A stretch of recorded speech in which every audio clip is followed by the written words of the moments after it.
اگر بیوی ازدواجی تعلق قائم نہ کرنے دے تو اس صورت میں کیا حکم ہے؟ جی صبر کریں.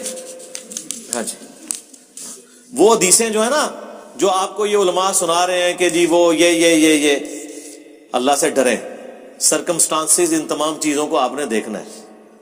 آپ نے اپنی عورتوں کے ساتھ جو کچھ کیا ہوا ہے، جتنی ذمہ داریاں ان کے اوپر ڈالی ہیں، سب سے بڑا عذاب تو آپ نے اپنے ماں باپ ان کے اوپر نازل کیے ہوئے ہیں. اسلام میں کہاں پہ ساس سسر کا رشتہ ہے؟ کوئی ضعیف حدیث ہی مجھے دکھا دیں. اس کے بعد آپ صرف اتنی مہربانی کیا کریں کہ وہ آپ کو اپنے ساتھ کمرے میں سونے دیتی ہیں.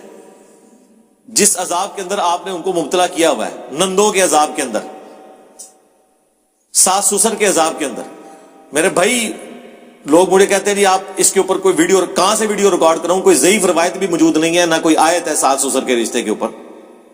ماں باپ کا ذکر ہے جہاں پہ بھی ہے، تو وہ ماں باپ تو آپ کے ہیں نا، آپ کی بیوی کے تو نہیں ہے. اس نے اپنے ماں باپ کی خدمت کرنی ہے، آپ کے ماں باپ کی تو نہیں کرنی. اسلام میں تو یہی ہوتا تھا، جیسے ہی کوئی شادی ہوتی تھی وہ الگ فیملی شفٹ ہو جاتی تھی. ظاہر اس زمانے میں مکان تو نہیں لینا پڑتا تھا، ایک خیمے ہی لگتا تھا نا، ضرورتیں بھی بڑی محدود تھی نا. آج کل یہ جوائنٹ فیملی سسٹم، سب سے بڑی مصیبت تو یہ بنی ہوئی ہے.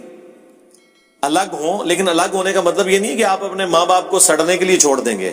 وہ توحید کے بعد سب سے بڑا حق آپ کے ماں باپ کا ہے آپ کے اوپر. وہ آپ کے اوپر حق ہے، آپ نے ان کو لک آفٹر کرنا ہے. بیمار ہو جائے تو دوائی لے کے دینی ہے، ان کے کھانے پینے کا اہتمام کرنا ہے سبسسٹنس لیول کے اوپر جتنا کر سکتے ہیں. لیکن بیویوں کے اوپر جو آپ نے نوکرانی ان کو بنا کے رکھا ہوا ہے اور نندے ان کے اوپر سوار ہوئی ہوئی ہیں، وہ آ کے ایک ایک مہینہ رہ کے جاتی ہیں وہاں پہ، ان کے بچوں کے برتن اور کپڑے تک بھی پھر آپ کی بیویاں دھوتی ہیں. یہ کون سا انصاف ہو رہا ہے؟ اس کے بعد آپ یہ کہیں گے جی بیوی نزدیک نہیں لگنا دی، لتر نہ لا کے مارے تو آپ نے کیا کیا بیویوں کے ساتھ؟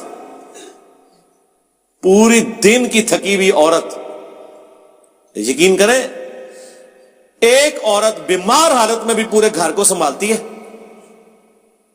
بچوں کو اسکول بھیجتی ہے، خاوند کا ناشتہ کھانا یہ سارا کپڑے سب اہتمام کرتی ہے، اور پوری فیملی مل کے ایک بیمار عورت کو نہیں سنبھال سکتی.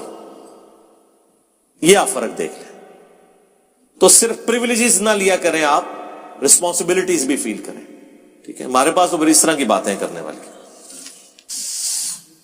رسول پاک نے مروان بن حکم کو مدینے سے کیوں نکالا تھا؟ اس کا جو والد تھا نا حکم، وہ نبی الاسلام کی نقلیں اتارا کرتا تھا. المعجم الکبیر طبرانی کے اندر موجود ہے، اور تفصیل کے ساتھ. حضرت عثمان کے چونکہ رشتہ دار تھے، وہ چچا لگتا تھا حضرت عثمان کا.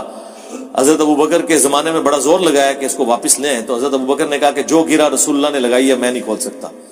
پھر حضرت عمر کے زمانے میں بھی، پھر حضرت عثمان جب خود خلیفہ بنے تو اسے واپس لے آئے.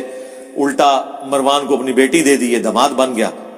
پھر وہی پنجابی کا ایک محاورہ کہ ہتھاں نال لائیاں ہوئیاں دنداں نال کھولنیاں پیندیاں نے. ہاتھوں سے لگائی ہوئی گرا پھر دانتوں سے کھولنی پڑتی ہے. یہی مروان حضرت عثمان کی شہادت کا سبب بنا. اسی کی وجہ سے مسلمان رعایا اور صحابہ کرام حضرت عثمان کے خلاف ہوئے تھے. بیسیکلی اس کی غلط پالیسیز تھیں. یہ وزیر خاص بنا ہوا تھا نا اس وقت. تو اس پہ آپ میری ایک ویڈیو دیکھ لیں، حضرت عثمان شہید کیوں ہوئے. اس میں نے اور چیزیں بھی اس کے حوالے سے بتائی. غوث کتب ابدال کے نام کس نے رکھے ہیں؟ کہانیاں ہیں، ٹائم قیمتی ہے. بائبل پر عمل کرنے کا قرآن میں مسلمانوں کو حکم ہے، تو مسلمان بائبل پر عمل کریں. کہاں جی کس آیت کے اندر حکم ہے کہ بائبل کے اوپر عمل کرو مسلمانوں کو؟ قرآن تو یہ کہتا ہے کہ اگلی کتابوں کے اوپر مہیمن ہے، یہ کتاب نگہبان ہے.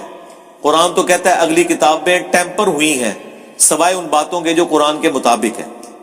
اچھا، باقی وہ کہہ رہے ہیں جی اس میں سورۃ البقرہ کی آیت نمبر 136 میں حکم ہوا ہے. جی یہ قرآن ہے، اور ابھی سورہ البقرہ کی آیت نمبر 1